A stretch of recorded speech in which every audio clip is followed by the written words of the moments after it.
जय जय श्री चैतन्य जय नित्यानंदा। जय जय श्री चैतन्य जय नित्यानंद। जय अद्वैत चंद्र जय गौर भक्त वृंदा। जय द्वैत चंद्र जय गौर भक्त वृंद। जय जय श्री चैतन्य जय नित्यानंदा। जय जय श्री चैतन्य जय जय नित्यानंद। अद्वैत चंद्र जय गौर भक्त वृंदा। जय द्वैत चंद्र जय गौर भक्त वृंद। जय जय श्री चैतन्य जय नित्यानंदा। जय जय श्री चैतन्य जय नित्यानंद। जय अद्वैत चंद्र जय गौर भक्त वृंदा। जय द्वैत चंद्र जय गौर भक्त वृंद। श्री चैतन्य चरितामृत की जय। श्रील जय कृष्णदास कविराज गोस्वामी की जय। श्रील जय प्रभुपाद की जय। समवेत गौर भक्त जय वृंद की जय। ओम अज्ञानतिमिरान्धस्य जय ज्ञानाञ्जनशलाकया चक्षुरुन्मीलितं येन तस्मै श्री गुरवे नमः। श्री चैतन्य मनोभीष्टं स्थापितं येन भूतले स्वयं रूपः कदा मह्यं ददाति स्वपदान्तिकम्। वन्देऽहं श्रीगुरो श्रीयुतपदकमलं श्रीगुरून् वैष्णवांश्च श्रीरूपं साग्रजातं सहगण रघुनाथान्वितं तं सजीवं साद्वैतं सावधूतं परिजनसहितं कृष्णचैतन्यदेवं श्रीराधाकृष्णपादान् सहगणललिता श्रीविशाखान्वितांश्च नमो विष्णुपादाय कृष्णप्रेष्ठाय भूतले श्रीमते भक्तिवेदान्तस्वामिनिति नामिने नमस्ते सारस्वते देवे गौरवाणी प्रचारिणे निर्विशेषा शून्यवादी पाश्चात्य देशतारिणे। जय श्री कृष्ण चैतन्य प्रभु नित्यानंदा श्री अद्वैत गदाधर श्रीवासादि गौर भक्त वृंदा। हरे Krishna Krishna Krishna Hare Hare Hare Ram Ram Ram Hare Hare. Hare Krishna, dear devotees. Welcome to today's Sri Chaitanya Charitamrita reading. So we are going to begin reading the Madhya Leela today.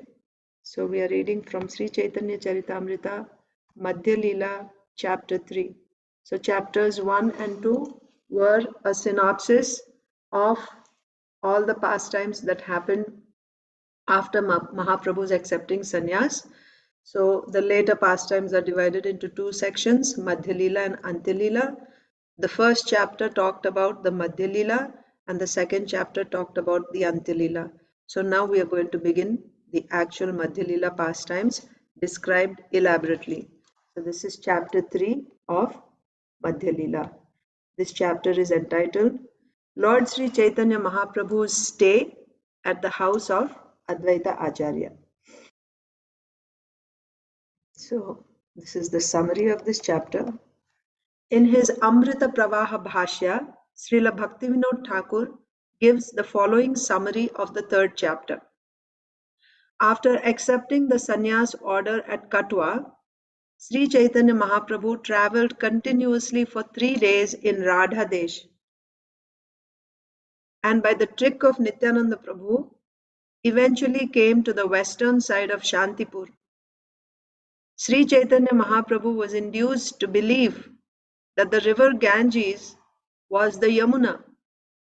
When he was worshipping the sacred river, Advaita Prabhu arrived in a boat. Advaita Prabhu asked him to take his bath in the Ganges and took him to his, Advaita's, house. There, all the Navadvip devotees, along with Mother Sachi Devi, came to see Sri Chaitanya Mahaprabhu. This house was located at Shantipur. Mother Sachi Devi cooked for Sri Chaitanya Mahaprabhu and Nityananda Prabhu. And at that time, there were many joking exchanges between Advaita Prabhu and Nityananda Prabhu. In the evening, there was a mass Sankirtan at the house of Advaita Prabhu. And Mother Sachi Devi gave Sri Chaitanya Mahaprabhu permission to leave. She requested him to make Jagannath Puri, Nilachal, his headquarters. Sri Chaitanya Mahaprabhu granted his mother's request and followed by Nityananda, Mukunda, Jagadananda and Damodar, left Shantipur. Bidding farewell to Mother Sachi Devi, they all proceeded toward Jagannath Puri, following the path of Chhatrabhoga. So we completed reading this in Caitanya Bhagavat. So now you'll be able to connect the two also. Text 1.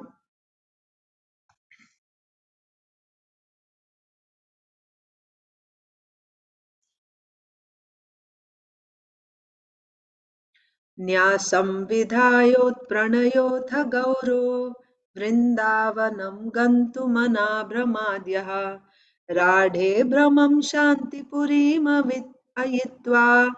ललासभक्तैरिह तं नतोऽस्मि. After accepting the sannyas order of life, Lord Chaitanya Mahaprabhu, out of intense love for Krishna, wanted to go to Vrindavan, but apparently by mistake, he wandered in the Radha Desh. Later, he arrived at Shantipur and enjoyed himself there with his devotees. I offer my respectful obeisances to Sri Chaitanya Mahaprabhu.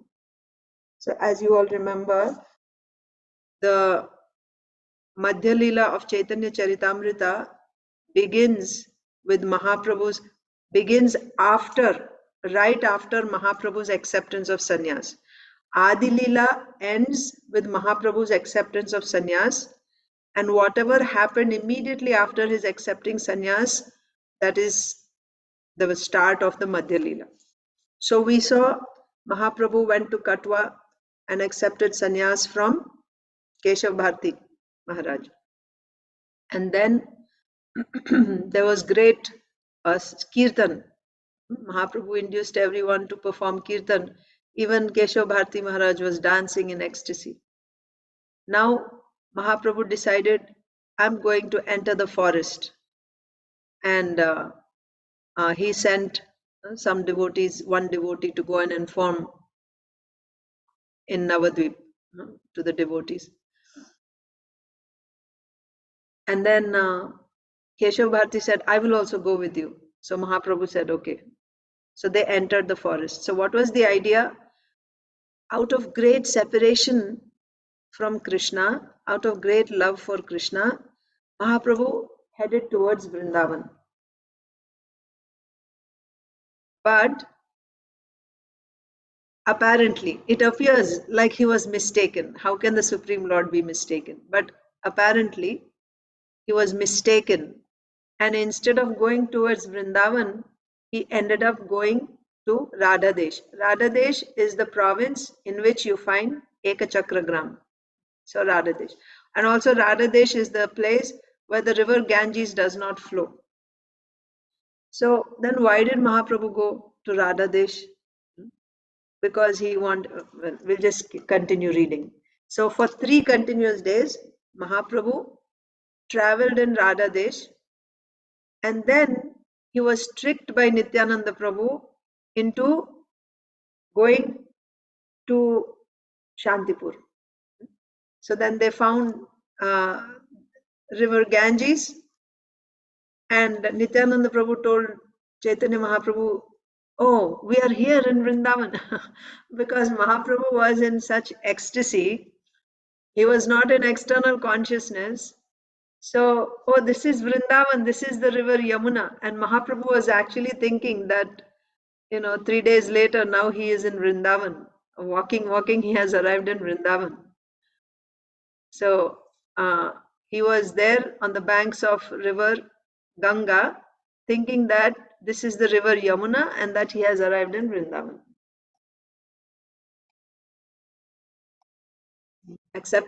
After accepting the sannyas order of life, Lord Chaitanya Mahaprabhu, out of intense love for Krishna, wanted to go to Vrindavan, but apparently by mistake, he wandered in Radha Desh. Later, he arrived at Shantipur and enjoyed himself there with his devotees. So there it is said that those places where the Ganga does not flow, those places are not auspicious. So the people are not devotionally inclined. Mahaprabhu wanted to give mercy to even those people who, especially Mahaprabhu is very, very merciful to everyone and his mercy flows towards the most uh, degraded, fallen persons. Just like how Srila Prabhupada went to the West and he delivered, right, the most degraded, right, those who are in the most, in the lowest consciousness, the hippies, like that. So Lord Chaitanya Mahaprabhu wanted to deliver the people in those places where the river Ganges was not flowing. So he went there, and wherever he went, he was chanting Hare Krishna, and he was inducing people to chant Hare Krishna also. Of course, in those places, people were not chanting at that time.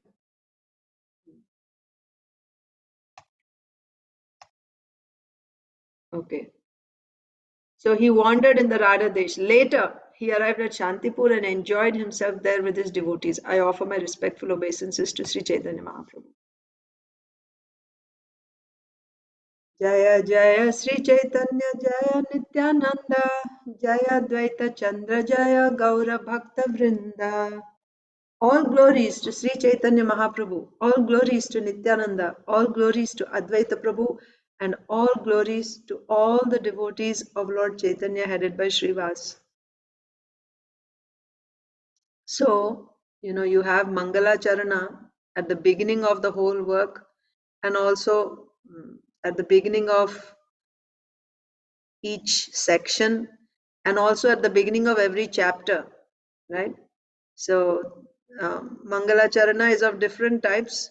So this is Namaskaratmaka, offering obeisances, glorifying the Lord, right? So all glories to Sri Chaitanya Mahaprabhu, all glories to Nityananda, all glories to Advaita Prabhu, and all glories to all the devotees of Lord Chaitanya headed by Srivas.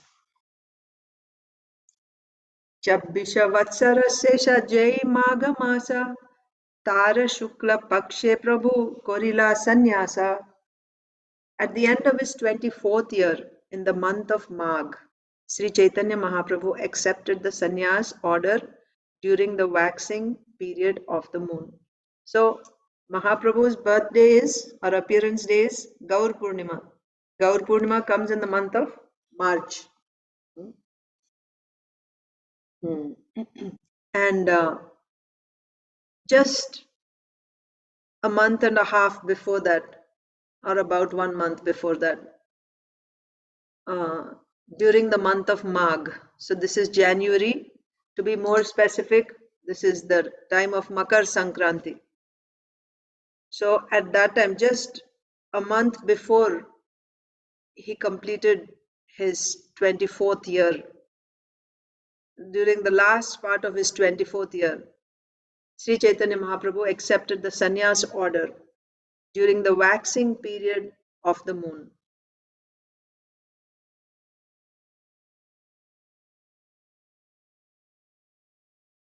Sannyasa kori prema veshe cholila vrindavan Radha deshe tina dina korila brahmana. After accepting the sannyas order, Chaitanya Mahaprabhu, out of intense love for Krishna, started for Vrindavan. However, he mistakenly wandered about in a trance continuously for 3 days in the tract of land known as Radha Desh. Purport. The word Radha Desh comes from the word Rashtra or state. Okay, sometimes devotees mistake it to be Radha Desh. It's not Radha Desh, it's Radha Desh. So the word Radha Desh comes from Rashtra. Rashtra means, even in Hindi, you say Rashtra, right? Rashtra can mean the state. Generally, it means the state. Sometimes they use it for country, but it means the state. From Rashtra, the corrupted word Radha has come. Okay, so Rashtra or Radha. The part of Bengal on the western side of the Ganges is known as Radha Desh. Another name is Poundra Desh or Pendo Desh. The word Pendo is a corrupted form of the word Poundra. It appears that the capital of Rashtra Desh was situated in that part of Bengal. Okay, so just some some information about the location where Mahaprabhu went. That place where he traveled, it's in Bengal, West Bengal. It's called Radha Desh, and actually it is upper Bhransha of Rashtra. So actually it is Rashtra Desh. That part of Bengal is called Rashtra Desh, and the capital of that Rashtra Desh was Poundra. So therefore, sometimes the whole state is also called Poundra Desh. And the upper branch of Poundra is Pendo Desh or Poundra Desh.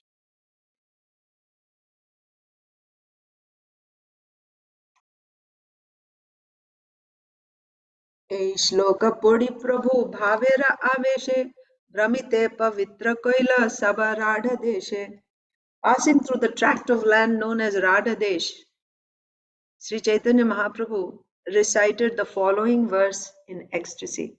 So Mahaprabhu was in ecstasy as he was traveling. So while he was walking, he was reciting this particular verse in ecstasy. Etam sa asthaya paratmanishtam adhyasitam purvatamair mahadbhihi aham tarishyami durantaparam tamo mukundangri nishevayaiva. As a Brahmana from Avanti Desh said, I shall cross over the insurmountable ocean of nations by being firmly fixed in the service of the lotus feet of Krishna. This was approved by the previous acharyas who were fixed in firm devotion to the Lord, Paramatma, the Supreme Personality of Godhead. So this is a verse from Srimad Bhagavatam, Canto 11, Chapter 23, Text 57. This verse was spoken by Avanti Brahmana. And what is he saying? That I will cross over the insurmountable ocean of nations. That means this material existence, which is insurmountable. Nobody can cross this ocean of material existence. Can anyone cross even just an ocean by swimming? Then what to speak of the entire ocean of material existence? But I am going to cross this ocean, this insurmountable ocean of nations. How? By being firmly fixed in the service of the lotus feet of Krishna. Remember, Mahaprabhu has just accepted sannyas. What is the idea when somebody takes sannyas? And by the way, at that time, sannyas was being offered by the Advaita school. Mahaprabhu accepted sannyas from the Advaita school. And what is their understanding of sannyas?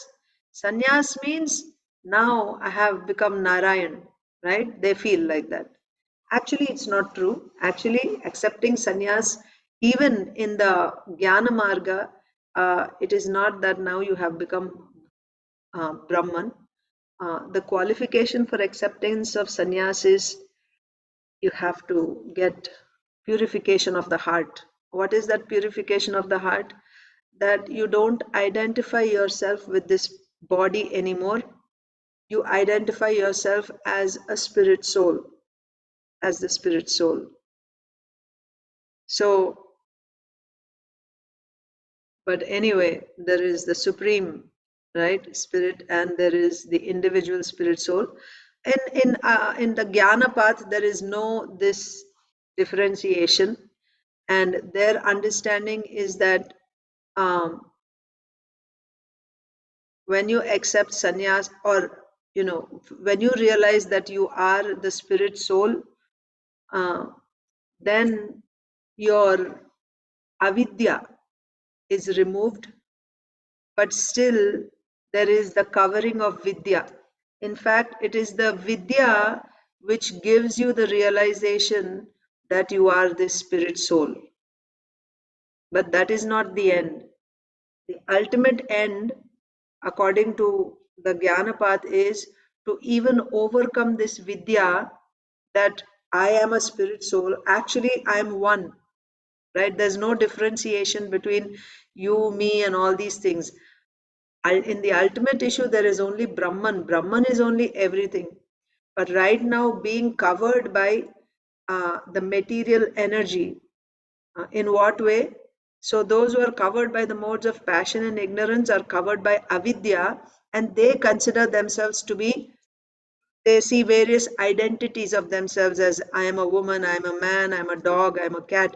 Actually, this is that Supreme Brahman, but right now that Brahman being covered by avidya is identifying himself as different things. So you have to come out of this ignorance, of this avidya.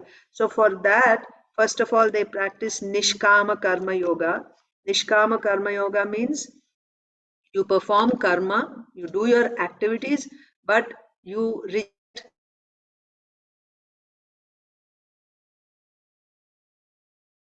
and again, to the Lord means their understanding out of Tyaga Buddhi. Tyaga Buddhi means detachment. Because if I work for the result, I will be bound to this material world. Therefore, I should not work for the results. But at the same time, I cannot give up the work yet because, I'm not purified completely. So they continue to work in this world, but detaching the results, right? Not for the results. They work, but without the results. So they follow this principle. Karmanyevadhikaraste ma phaleshu kadachana ma karma phala heturbhur mate sangostva karmani. You perform your duty, but without attachment to the results, and uh, don't consider yourself to be the cause of the results. Not that I got this result and I'm giving it to you. No, I'm not even the cause of this result, right? Like that, with that type of mentality they work, but at the same time they don't become lazy because I'm not doing this work and this result is not for me, so why should I work? I'll just do some mediocre work. No, they will give very full 100%, but they don't want result. This is the practice of Nishkama Karma Yoga. By doing this type of practice, they will get purification of the heart. What is the purification of the heart? They will realize that I'm not this body. So at first it is theoretical, but gradually that realization comes, and then when they are purified, they take sannyas. Sannyas means they stop even working, doing, they're not in family life anymore, they're not doing jobs or anything. They meet a spiritual master. Hmm? Tadvidhi pradipatena pariprashnena sevaya upadekshanti te jnanam jnaninas tattvadarshina. Like that. They will approach a tattvadarshi guru, a guru who is in the jnana path, obviously. And then they will begin their jnana sadhanas, practicing jnana sadhanas. So for them to actually start all that, they must first get this purification of the heart. Hmm? And then they will realize, so they will start practicing jnana sadhanas. Krishna actually tells that even then, there are different stages, right? Where you control your senses only, but uh, the mind may still be, there may be chances of the mind going back to material sense objects. For the time being, it appears like because I have controlled my senses, so I'm, now I'm ready for sannyas. But even then, even though you have controlled your senses, there is, in the 5th chapter of Bhagavad Gita, there is Jitatma, there is Vijitatma, and there is Vishuddhatma. Various stages as one advances in the Jnana Marga. So simply because they have controlled their senses, if they think that now I have conquered, right? Now I am in a, I am um, I can give up work now, right? Because my heart is purified, I can give up work now. uh, Actually, technically speaking, they can give up work because they got the purification of heart, but there is a possibility of the mind's going back. And if the mind went back to sense objects, what is their condition? What is their position? The position is, now they have renounced work, they're sannyasis, and now if their mind is going back to sense objects, they cannot work because they have already renounced the world, but they have this desire, so they'll end up doing some cheating activity, right? Because they have to satisfy their senses. Their mind is going there, it's pulling, so they have to do some activity which is cheating. Hmm? Jagat Vanchaka. He'll become a cheater. Or, or, oh, I have immaturely accepted sannyas. I better go back and get married, or I go back to my family. So after giving up the family and accepting sannyas, now he's going back to family. It is simply like eating one's own vomit. Vantasi, it is said, right? Like you have vomited something and you're eating it again. It's like that. So it is not at all a good situation for somebody to accept sannyas. And then after accepting sannyas, if your mind is, there is some vaikalyam, right? There is some, the mind goes after sense objects again. If it went back again, then either you end up doing some cheating activity, or you uh, you come back, you get married or something. So both are not a good situation. One is a cheater's business, the other one is, yes, you are being honest, but it's like you have rejected and you're eating your own vomit. Both are not a good situation. So what is Krishna's suggestion? Even though you get a purification of heart, even if you think you got antakarana shuddhi, you continue to stay a grihastha, you continue your work, but most important thing is, don't be attached to it, right? In a detached way, you continue your work. And karmanyavadhikaraste ma phaleshu, right? Don't be attached to the results, and even don't even consider yourself to be the doer of that work. Don't take credit that I did it also. No, don't accept any of that. You continue doing, and you practice your jnana sadhanas also. And in this way, you're progressing, right? Your heart is purified, you're progressing further.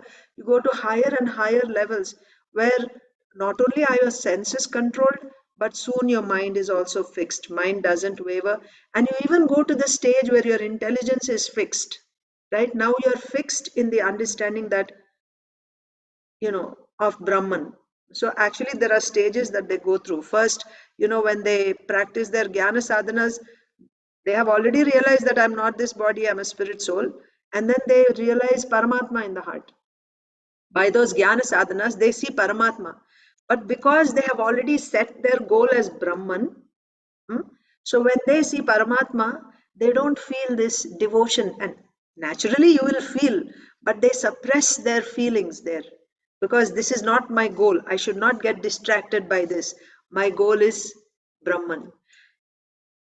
Again, I mean, there's a lot of discussion here. Their understanding is the form of the Lord is also material. Why the form of the Lord is material? Because that is also formed of vidya, they say.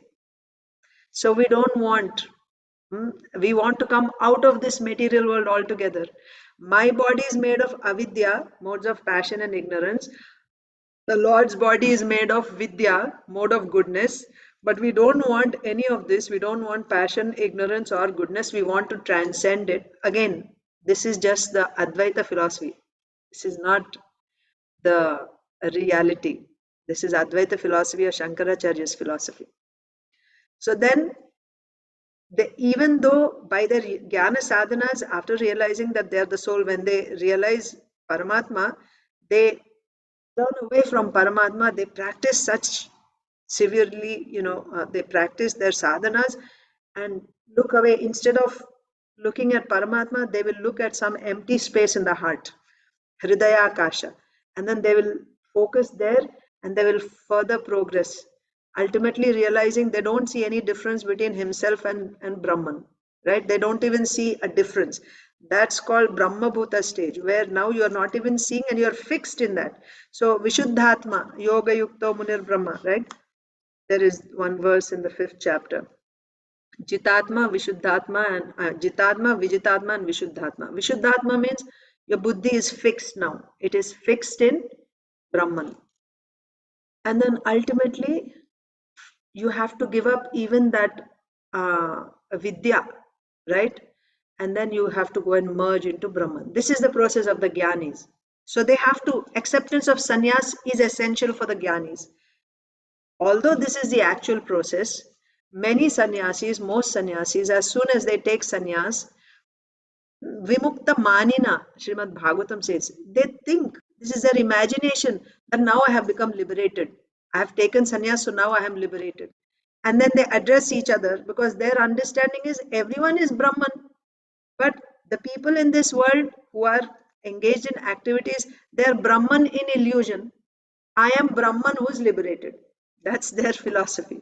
So as soon as I take sannyas, now I have become Narayan. And they start addressing each other, Namo Narayanaya. So in contrast to this, Sri Chaitanya Mahaprabhu accepted sannyas from Advaita school. And after taking sannyas, is Lord Chaitanya Mahaprabhu, he is the supreme Narayan. Is he going around saying, now everyone, naturally, people would probably come down and say to him, Namo Narayanaya. And that was the whole purpose, right? Why Mahaprabhu even accepted sannyas, because there was this understanding among people that sannyas means, right? He's a liberated person. So they go and bow down before him. And because they are actually bowing down before Lord Narayan, they would get that benefit. So for those people who would not bow down before him when he was a grihastha and as he was a devotee, they were blaspheming him, they were offending, committing offenses against him. He wanted to deliver them also, so he accepted sannyas. And the same people, now seeing him as a sannyasi, would come and bow down and say, Namo Narayanaya. So they would be benefited. But at the same time, Mahaprabhu wanted to preach to the other sannyasis, you are not Narayan. So what is Mahaprabhu saying right after? And also, we will see later also, Sarvabhauma Bhattacharya also says, a young sannyasi, right? It's a big, there's a long,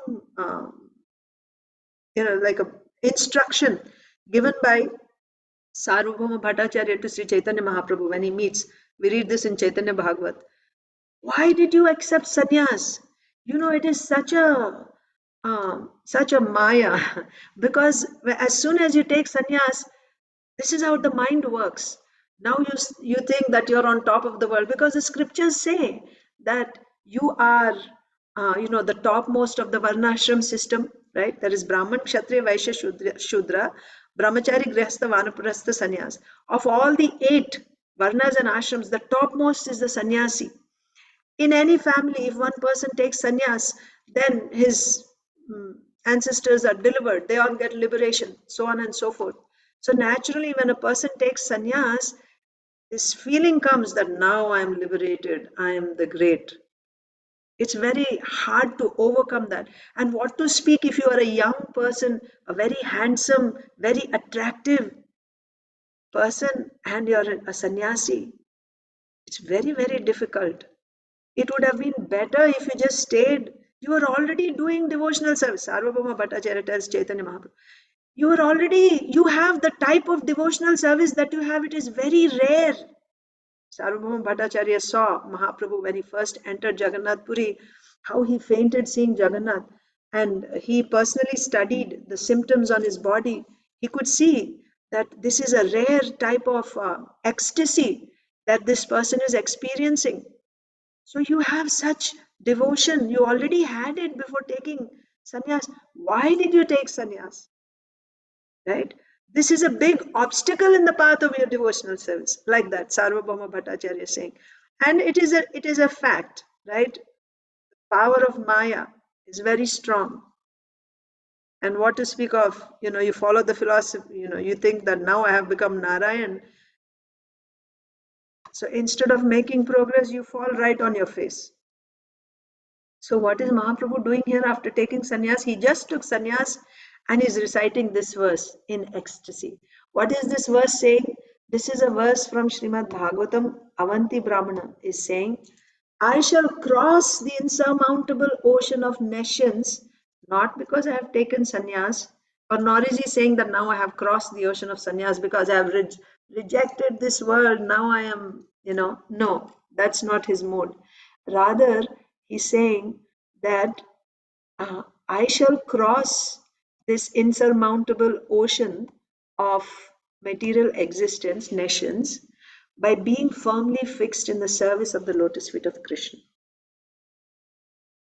Although he took sannyas from Advaita school, Mahaprabhu is saying, I will cross this ocean of nations being firmly fixed in the service of the lotus feet of Krishna. This was approved by the previous acharyas who were fixed in firm devotion to the Lord Paramatma, the Supreme Personality of Godhead.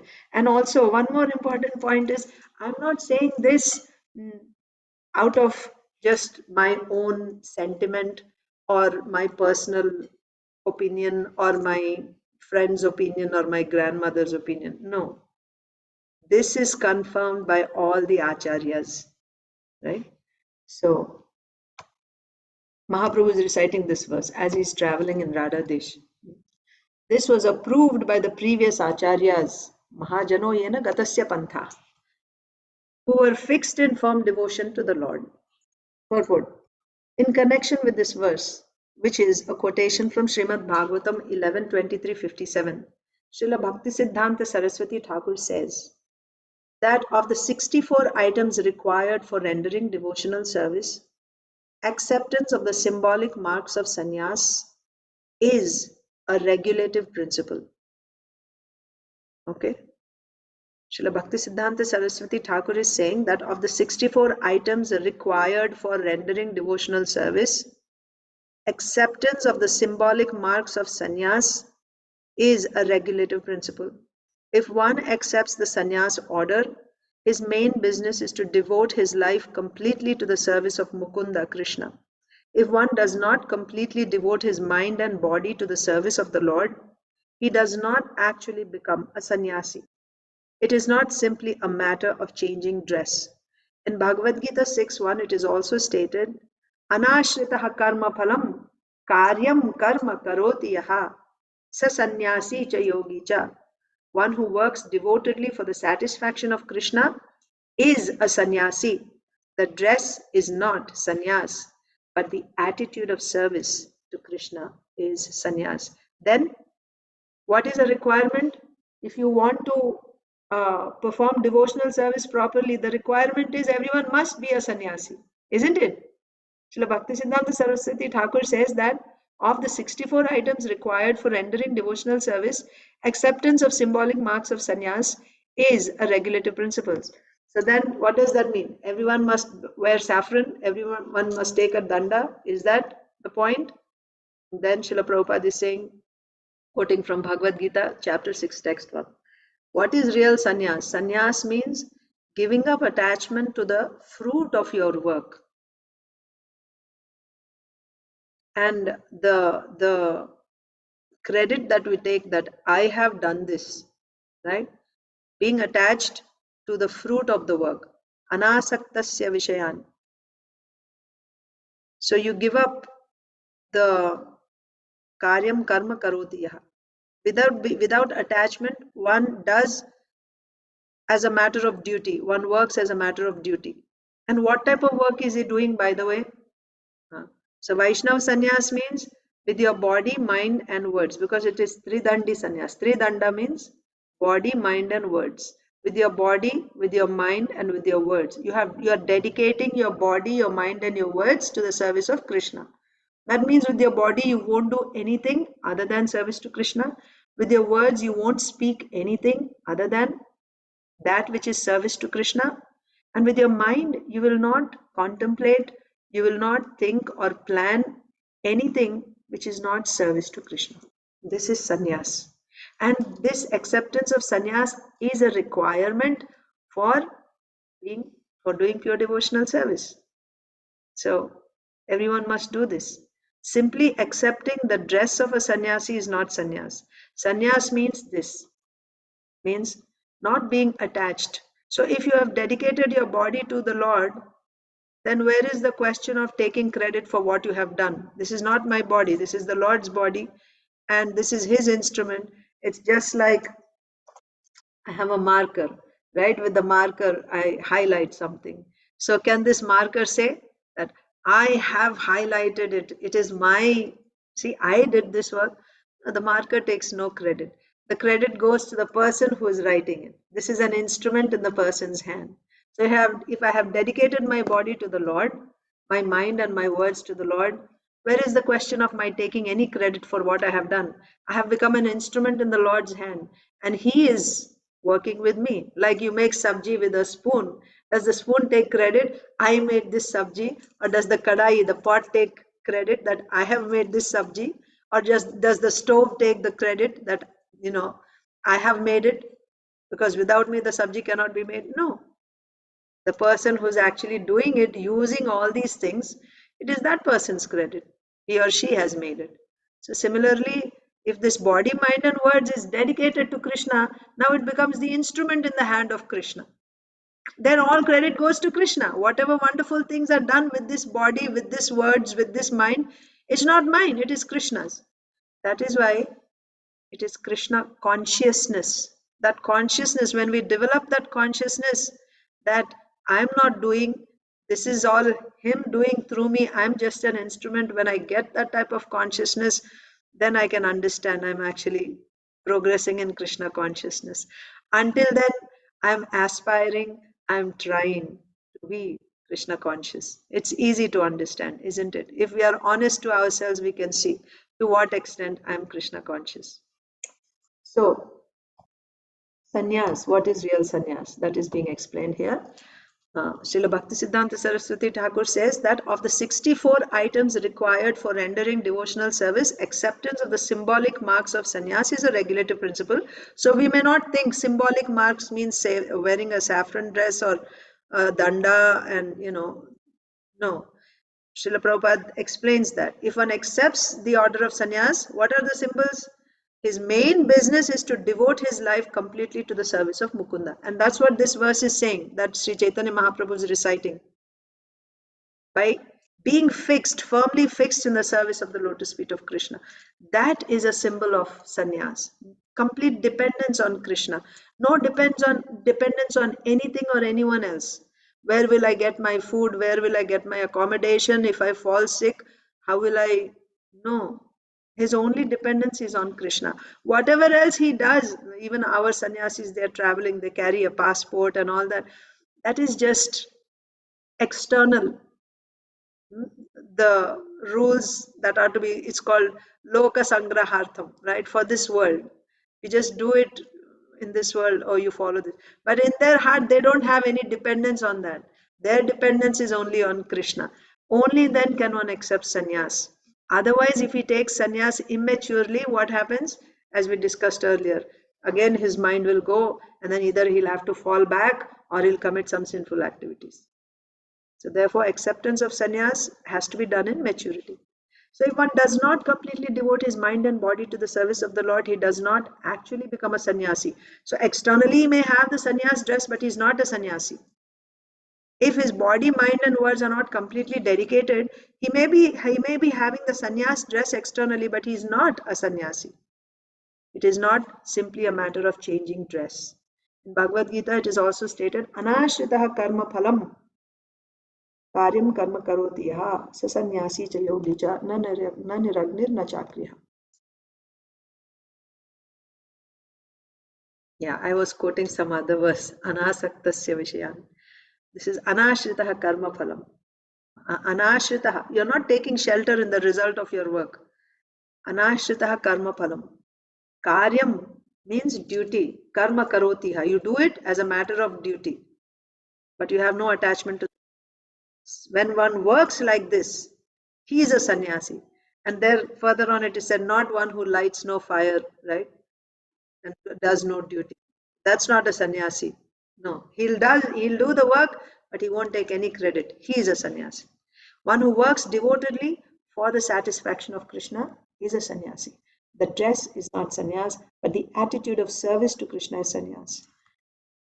There's one more paragraph. Big paragraph. Now we won't be able to cover it all today. We will continue tomorrow. So thank you all very much, dear devotees.